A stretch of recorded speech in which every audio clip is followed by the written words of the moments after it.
Deməli, elektron dövlət anlayışı birinci növbədə ümumiyyətlə qızartdığım yerlərə, yəni onlara fikir verməlisən və yaxud çərçivəyə saldığım şeyləri ümumi oxumalısınız, o öz qaydasında.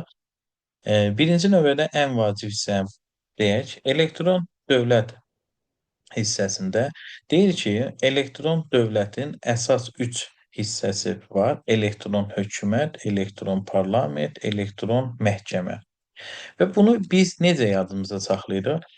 Qanunda yəqin keçmisiniz və ya keçərsə, hakimiyyətin bölgüsü kimi yadda saxlayırsınız. Hakimiyyətin bölgüsü icra hakimiyyəti var, məhkəmə hakimiyyəti və qanunvericilik hakimiyyəti. Düzdürmü?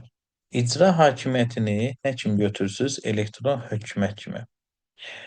Qanunvericilik hakimiyyətini elektron parlament kimi, məhkəmə hakimiyyəti elektron ədalət məhkəməsi. Bax, belə yadınızda saxlayın. Təbii ki, imtahana da 100% düşüb ki, hansı yoxdur? Elektron cəmiyyət vermişdi. Ümumiyyətlə, imtahana düşənləri PDF-in arxasındakı testlərdə vermişəm, verməyənə. Testləri elə buradan işləyərsiniz. Bircə saniyə bir dənə portaldır. Portalı. Bax, düşən sual hansı sual idi? Bir dənə onu istəyirəm göstərim, sonra davam eləyək dərsə. Bunları da deyəcəm, fəaliyyət prinsipləri. Bax, bu 27, 3 dəfə düşüb indiyə kimi bir-bir deyəcəm bunları. Bir saniyə. Bunlar prinsiplərdir.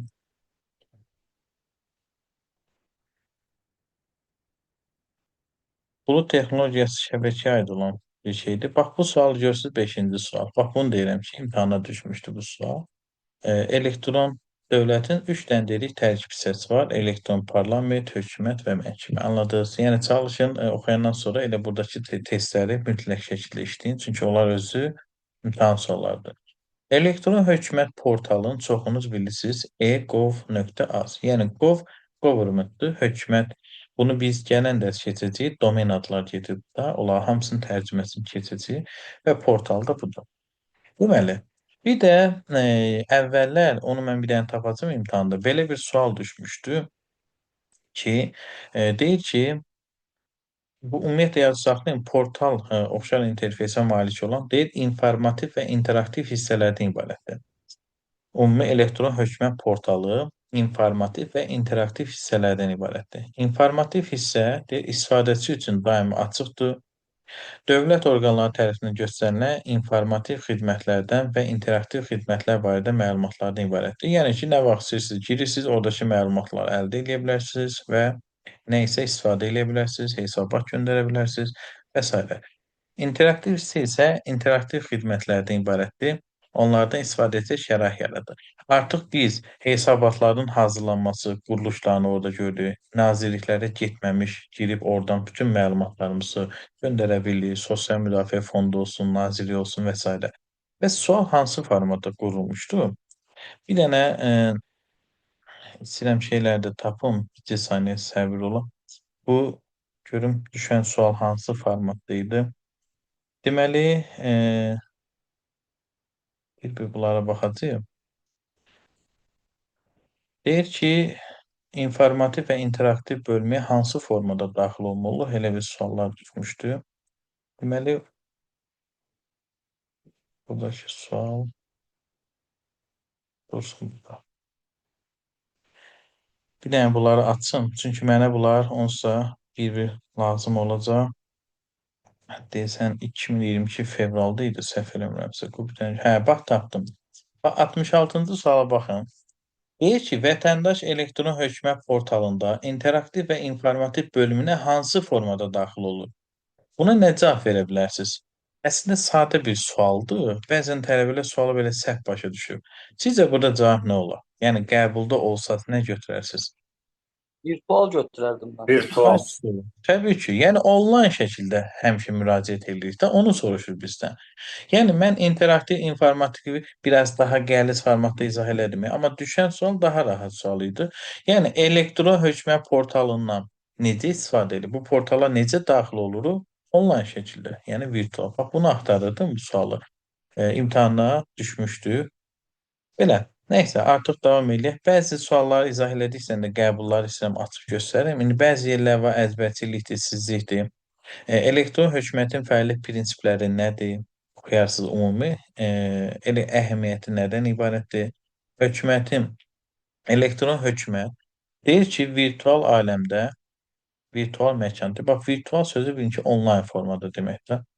Müasir texnologiya imkanlarını istifadə eləməyə, dövlət orqanlarında informasiyalaşdırmanın yüksək səviyyəsinə istifadə edərək, ölkə vətəndaşlarına göstərilən xidmətlərin keyfiyyət isə yeni forması.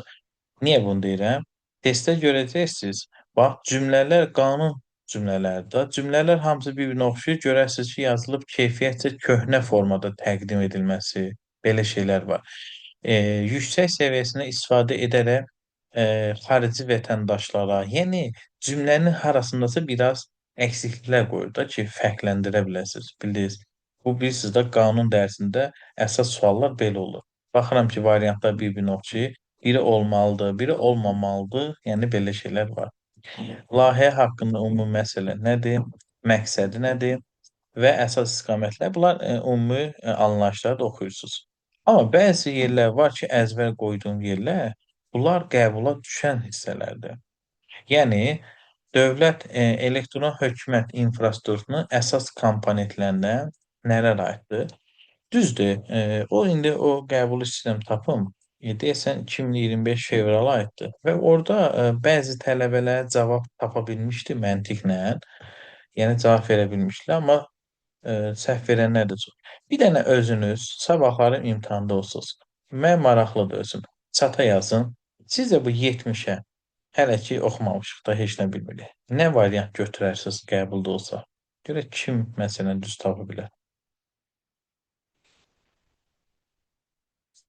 Tam oxuyun, tələsməyin.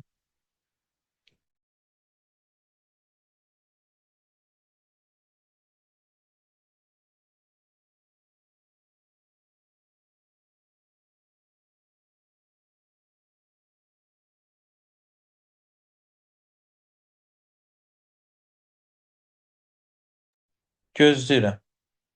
Yazın cavablarınızı.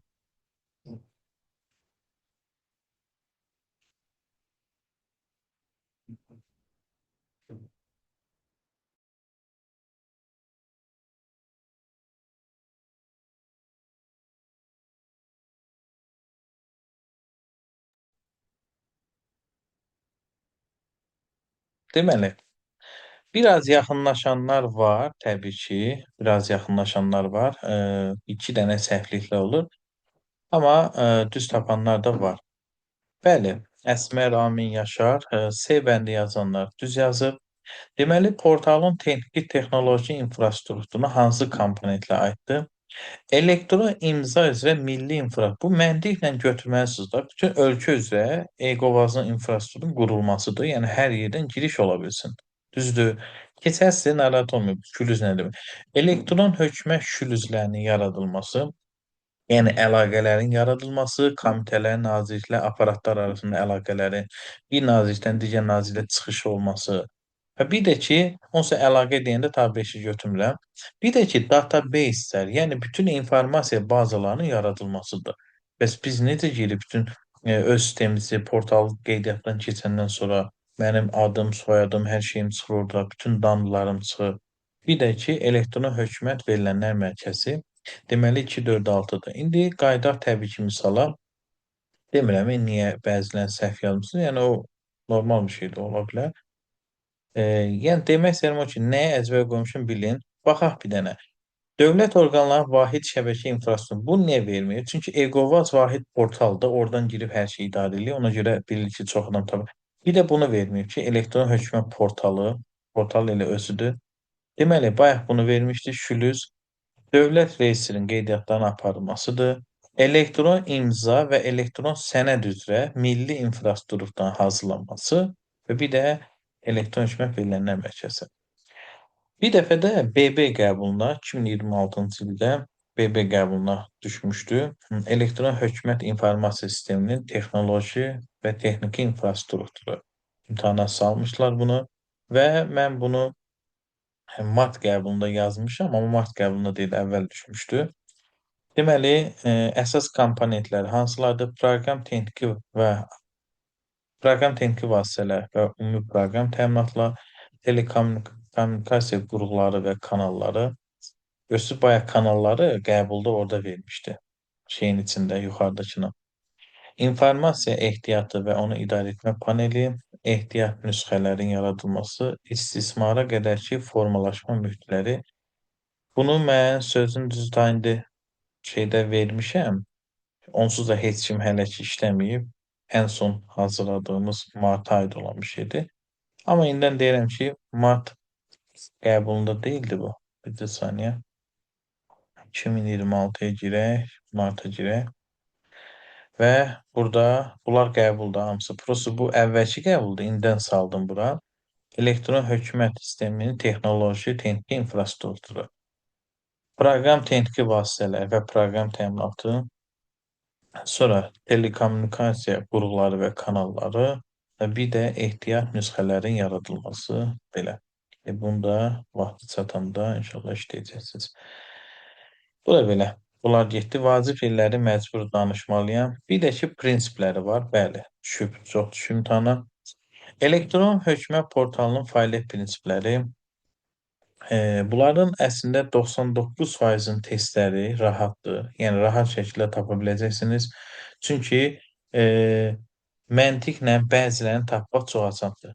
Şəffaflıq da deyil, sistem daxilində fəaliyyətin şəffaf həyata keçirək, hesabatların düzgün aparması, qəbula belə düşmüşdür. Yəni, sadədir şəffaflıq. Səmərəlilik də asandır. İnformasiya mübadiləsini real vaxt rejimində həyata keçirərək bununla da vaxt itkisinin qarşısını almaq. İstifadə asanlığı. Bir dəfə daxil edilmiş məlumatın, yəni bir pəncərə prinsipi əsasında formalaşması. Niyə? E-Qovaz portalda bir pəncərəyə girirəm, bütün işlərimi oradan görürəm. Düzdür? Sonra istifadə asanlığı dedik, bir dənə E-Qovaza girib hər işimi oradan görürəm. Təhlükəsizlik də sadədir.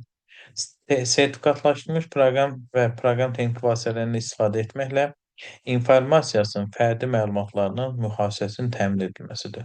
Təbii ki, fərdi məlumatların mühafizəsi təhlükəsizlikdir.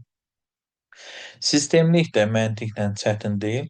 Dövlət orqanları tərəfindən elektron xidmətlərin göstərilməsi, ümumiyyətlə dövlət orqanları tərəfindən göstərilən elektron xidmətlər bir-birinə qarşılıqlı şəkildə fəaliyyət göstərməsi. İmtahanda belə yazmışdı. Nə düşüb, o cümləni deyirəm. Dövlət orqanları tərəfindən elektron xidmətlərini bir-birinə qarşılıqlı şəkildə fəaliyyət göstərməsi. Yəni, notariusa girsə, notarius sistemdən girir, DYP-nin saytına, görüm nə maşında, nə bilim, nə varmı, stop varmı, bu cərimə varmı? Elə bir ki, oradan ora, buradan bura girişlərə bir-bir sistemlər arasında keçid mümkün olmalıdır. Sərbəstlik də Eqovazın abedi yox, gecəsi yox, gündüzü yox, kim necə istəyir, heç bir dəyişiklikdən asılı olmayaraq girib rahat şəkildə nə edə bilər, istifadə edə bilər. Modulluq və miqyaslılıq da budur ki, ümumiyyətlə belə deyək də, modulluq və miqyaslıqda elə bil ki, bir bütövlük deyil də. Yəni ki, biri belə deyək də, məsələn, elektron hökumət portalında bir çox məsələn modullar var, sistemlər var. Qeydiyyat moduludur, ödənişdir, müraciətdir. Yəni deyək, biri xarab olanda ayrı-ayrı işdir. Biri xarab olanda o birinə təsir eləyə bilmir. Bildiniz? Yəni ki, tutaq ki, mən hesab.az-a girəm, o ad, soyad, şəxsi efəsi. Bəzən görürsünüz ki, ora donub. Yəni ora giriş eləyə bilmirəm. Yəni ödənişimi eləyə bilmirəm. Girirəm hesab.az-a, başqa şey eləyə bilirəm. Amma sırf ödənişi eləyə bilmirəmsə, hesab.az bloklanmır da onu demək istəyir. Yəni ayrı-ayrı fəaliyyət, heç bir dəyişiklikdən asılı olmayaraq ayrı-ayrı fəaliyyət göstərir. Elektron imza qanunda təbii ki, bunlar artıq qanun hissələrdir. Dünyada şəxsiyyətin müəyyənləşdirmə vasitəsidir. Azərbaycan Respublikasının qanunlarına əsasən elektron imza ilə imzalanmış, elektron sənədlər əl imzası ilə imzalanmış və möhürlənmiş sənədlər bərabər tutulur. Yəqin ki, bunu bilirsiniz onsuz da bu şəkildə. Elektron imzanın əsas növlərindən biridir, rəqəmsaldır. Rəqəmsal elektron imzada əsas funksiyalar. Deyil, müəllifin identifikasiyası, identifikasiyası. Bilirsiniz nədir bu? Bunu ayrıca keçəcəyik. Məsələn, Eqovaz portalına girəndə şəxsiyyət vəsiqəsinin məsələn fin kodu olsun, düzdür, sima barmaq izi olsun, fərqi yoxdur, asa imzası. Bunlar identifikasiya vasitələridir. Amma mən burada fin kodu yazıram, parolu yazıram. Enteri basıram ki, görüm düzdür, düzdür. Yoxlanılma prosesi identifikasiyadır. Keçəcəyik hamısını autentikasiya yoxlanılma prosesidir. Əgər PIN koddan PIN koddan da kod üst-üstə düşürsə, mütləq şəkildə sənin ad soyadın, şəklin hamısı çıxacaq. Yəni yoxlanılma budur. Bir simvol səhv olanda avtomatik sənin yerinə başqası çıxa bilməz. Yəni hər şey dəqiq olmalıdır. Elektron imza növləri var. Kor imza, tələ imza, vəkalət, inkar edilə bilməyən. Kor imza asandır, tezdən də tap oldu ki, sənədin məzmununu görmədən, bilmədən imzalamasına imkan tanıyır və təbii ki, bilirsiniz də, mətni oxumadan imzalayırsansa müəyyən riskli nəticələr ola bilər. Tələ imza qanundan kənar atılan imzanın saxta olub-olmamasını təbii ki, yoxlayır ki, mənim yerimə kimsə oxşada bilməsin və yaxud mənim simamda mənim barmaq izim olmalıdır. Kimsə başqa barmaq izindən istifadə edən kimi o dəqiqə deaktiv olur, tanımır.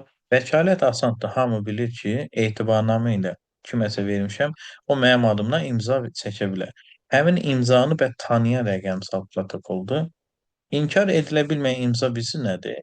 Yəni doğruluğu olmadan deyir, imza atanın razılığı olmadan doğruluğu sübut edilə bilməyən. Yəni bilirsiz nədir? Mən bütün qeydiyyatdan keçmişəm, fin kodumu, parolumu yazmışam və yaxud barmaq izindən istifadə etmişəm, sistemə girmişəm, sistem məni tanıyıb, adım, soyadım, şəklim çıxır o dəqiqə. Bütün hesabatları göndərmişəm. Amma sonra deyirəm ki, mən deyildim. Başqası mənim yerimə girib. Yəni belə şey ola bilməz də. Bildiniz, inkar edilə bilməyən imzadır. Yəni bu doğrudan da sən olmusan, filan vaxtı, filan tarixdə girmisən, sənin ad, soyadın, şəklin zadına hər şeyin çıxıb. Belə bir şeydir. Bunları da yadınızda saxlayın. Əsas atributlar da onun tam şəkildə ötürülməsidir, gizliliyi, yəni məxfiliyidir və eyni qaydada göndərən və qəbul edən inkar edə bilməməsidir. Bu əzbərçilik yerlərinə bir dənə ümumi təsir baxarsaq, bunu sözün düzü, yəni boynuma alıram ki, qanundan götürüb salmışam bura. Qanun kitabında indi bilmirəm aranızda bu yəqin keçənlər vardı onsuz da. Elektron imza yəqin ki aranızda keçmisiniz. Qanunda bax bu gücləndirilmişdir. Daxili hissə, xarici hissə belə şeylər var. Bunları çalışın. Yavaş-yavaş indi hissə öyrənin. Testlərlə də olsa, arxadakı testlərlə öyrənin. Eyni şey bu elektron sənədə aiddir. Yəni qanunda da düşüb, bizdə də düşüb ki, elektron sənəd dövriyyəsi nədir? E, Nizamlanmış hərəkət, nizamlanmamış yazır bəzən. İnformasiya sistemində elektron sənədin nizamlanmış hərəkəti. Yəni bu əzbərçilik şeylərini sizə aiddir. Amma mütləq şəkildə dərsin ən əsas hissəsi budur. Əzbərləmək lazımdır. Yavaş-yavaş deyəcəksiniz bu qədər şey necə əzbərləyəm. Sonra elektron sənəd. Elektron sənədin indi birdən sırf bu sual kimi düşə bilər. Elektron sənəd dövriyyəsi heç vaxt düşmür. Sistemlərin deyir əsas problemi. Birdən düşər ki, elektron sənəd dövriyyəsində ümumiyyətlə Azərbaycanda hazırlanan bu sənəd dövriyyəsində əsas problemlər nələrdir? Yəni birdən bunu verə bilər. Burada deyir ki, elektron sənədin həcminin eksponensial artması. Bu birisi nədir eksponensial? Yəni ki, daha güclü şəkildə kvadrat kub formatında. Yəni ki, əvvəl 2 manat idisə, indi olub 8. Yəni 2-nin kubu qədər artır. Olub 4, 2-nin kvadratı qədər. Yəni həcminin doğrudan da həddindən çox artma. Yəni 3 milyon sənəd dövriyyəsi olubsa, növbəti ay olur 9 milyon. Yəni kvadratı qədər artır. Eksponensial o deməkdir. Bu şəkildə. Elektron sənədlərin əksəriyyətinin strukturlaşmış xarakteri. Təbii ki, strukturlaşma nədir? Planlı şəkildə olmalıdır ki, qarışıq formada olmur. Yəni sənədin məlumatları müəyyən qayda olmalıdır, format olmalıdır, struktur üzrə təşkil olunur. Sənəddəki məlumatlar, yəni qarışıq olmur da, hər hansı düzgün bölmələrə ayrılmış və ya sistemli formada olur. Başlığı olur, alt bölməsi olur, hərəsinin öz yeri olur. Bu şəkildə. Elektron sənədin həyat siklinin idarə olunması.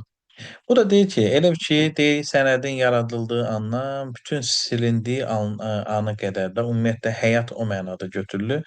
Ciddi şəkildə bütün mərhələlərinə planlı və nəzarət olmalıdır. Planlı şəkildə nəzarət olmalıdır. Düz başlayandan sona qədər. Yəni sənəd necə yaranır, kim tərəfindən istifadə olunur, harda saxlanılır, belə hamısı olunur. Amma heç vaxt düşməyib, prosta qara qoymuşam, belə bir ağır sual kimi sala bilərlər. Bir dənə elektron dövlət bitdi. Bir dənə bulut texnologiyası var. Bu bulut texnologiyası şəbəkəyə aid olan bir şeydir. Mən bunu həmişə özüm elektron dövlətin sonunda qoyuram. Şəbəkələr biraz ayrıdır.